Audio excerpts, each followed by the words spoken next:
تو ہم یہ دیکھیں کہ اللہ نے ہمیں خوشحالی بھی عطا کی تھی۔ اب اس وقت جو حالات ہیں، ان حالات کے اندر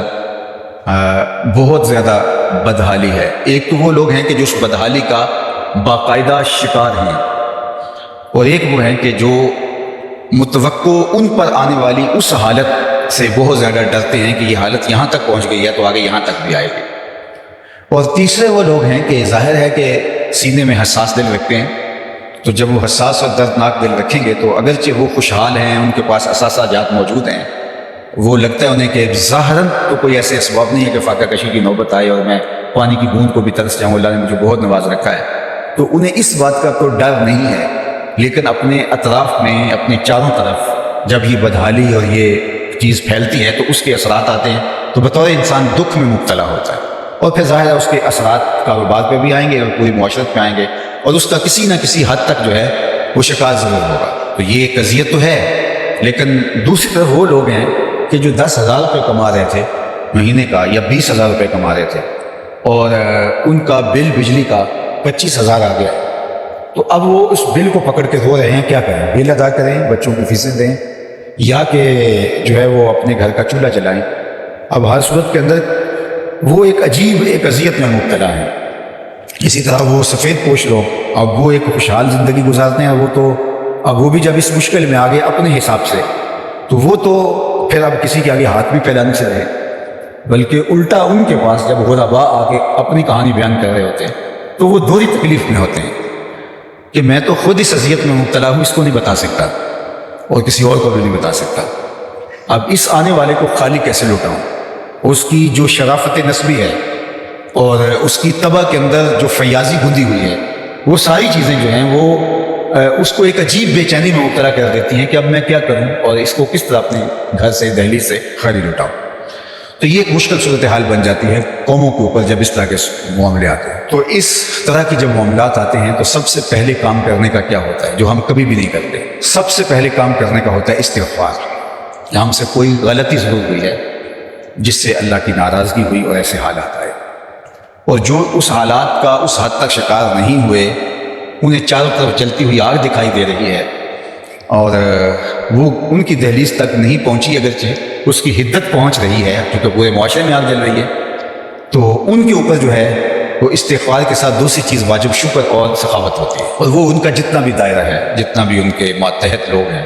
اور جتنی ان کے پاس گنجائش ہے۔ لیکن بدقسمتی یہ ہے کہ جو پہلا کام کرنے کا ہے، جو اس کا شکار ہوئے ہیں، انہیں استغفار کرنا چاہیے تو وہ استغفار نہیں کرتے۔ ماضی میں بھی ایسا ہوا ہے اور ہم نے اب بھی دیکھا ہے، اجتماعی نہ انفرادی، بہت کوئی 1000 میں سے ایک ہوگا تو میں اس کی بات نہیں کرتا۔ اور دوسری جانب جو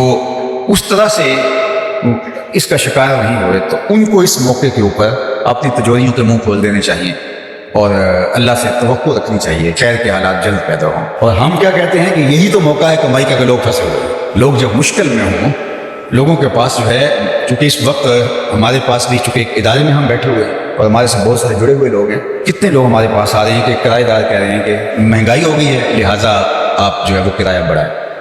تو آگے مکان مل نہیں رہا، تو کوئی دعا کیجیے اللہ ان کے دل کو نرم کر دے۔ اب مجھے یہ بتائیے کہ جو مکان، جو اپنے گھر میں اپنی ضرورت کے مکان میں رہ رہا ہے، ایک اضافی مکان اس کا ہے جس میں اس نے اس غریب کو کرائے پہ دیا ہے، تو اب اس مہنگائی کے اندر اسے چاہیے تو یہ تھا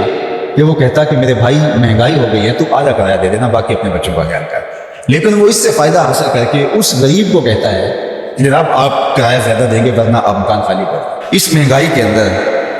ایک بیوہ خاتون کی بیٹی کی شادی ہے اور وہ میرے پاس آتی ہے اور مجھے کہتی ہے کہ وہ جہاں میں بیٹی کی شادی کر رہی ہوں تو وہ کہتے ہیں ہم 100 لوگ بارات کے لے کے آئیں گے، اور وہ کہتے ہیں ہمیں بیٹی کو کچھ دے نہ دے وہ آپ نے اپنی بیٹی کو دینا ہے، ہمارے مہمانوں کو کھانا اچھا ملنا چاہیے۔ یہ کیسا ٹرک ہوتا ہے کہ وہ تو آپ نے اپنی بیٹی کو دینا ہے، مہمانوں نے تو ایک بار ہی آنا ہے، تو آپ ان کو کھانا اچھا دیں۔ تو میں نے کہا کہ وہ کوئی حملہ کرنے آ رہے ہیں، 100 لوگ لے کے آ رہے ہیں ایک بیوہ کے گھر میں، تو وہ ہیں کون؟ وہ آپ نے ایسے لوگوں سے رشتہ کیوں کیا ہے؟ تو وہ بولتی ہے وہ میرا سکا بھائی ہے، میرا حقیقی بھائی ہے، اور حقیقی بھائی اپنی بہن کے گھر اپنے بیٹے کو بہنے آ رہا ہے اور وہ بیوہ بھی ہے، اور وہ 100 آدمیوں کا جتھا لے کے آ رہا ہے اور ساتھ کہہ رہا ہے کہ آپ نے ان کو کھانا اچھا دینا ہے، انہوں نے ایک بار ہی آنا ہے، باقی تو پھر چلتا رہے گا۔ اگر یہ شخص میں نہیں جانتا وہ بھائی کون ہے،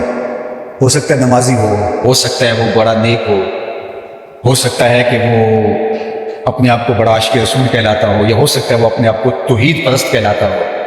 ہو سکتا ہے وہ اپنے آپ کو اہل بیت کا بڑا محب قرار دیتا ہو، مجھے نہیں پتا وہ کون ہے، لیکن میں سمجھتا ہوں اس کو دین کی ہوا بھی نہیں، دین تو دور کی بات ہے، اس کو انسانیت کی ہوا بھی نہیں۔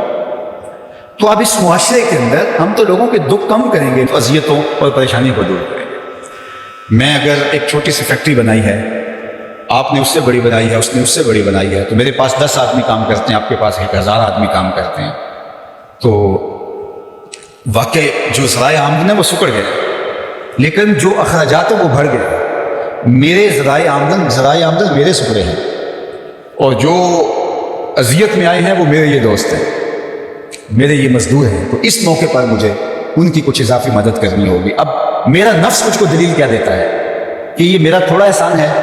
کہ حالات بالکل یکسر تبدیل ہو گئے ہیں اور میں ان کو فارغ نہیں کر رہا، اور میں الٹا اضافی ان کو پیسے دوں جبکہ کام بھی کم ہے۔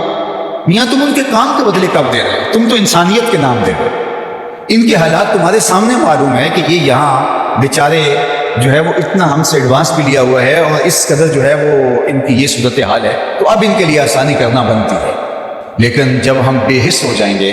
تو پھر اس وقت یہ چیزیں چلیں گی، پھر ہم کہیں گے اصل غریب بھی بڑا ظالم ہے، یہ بھی ہے وہ بھی ہے، کئی بہانے بنائیں گے۔ ہزار کوتاہیوں کے باوجود ہمیں اگر اللہ نے اس موقع پہ بھی خوشحالی عطا کر رکھی ہے تو اس کا شکرانہ اس وقت بہترین شکرانہ یہی ہے کہ اللہ کے دیے ہوئے مال سے اللہ کے راستے کے اندر ان لوگوں کی مدد اور نصرت کے لیے خرچ کریں۔ عرش کا رب بہت راضی ہوگا، اور یہ خوشحالی کے لمحات کے اندر ان کو بھی شریک کریں۔ باقی جو مشکل حالات ہیں اللہ نے چاہا تو آج نہیں تو کل ختم ہوں گے انشاءاللہ۔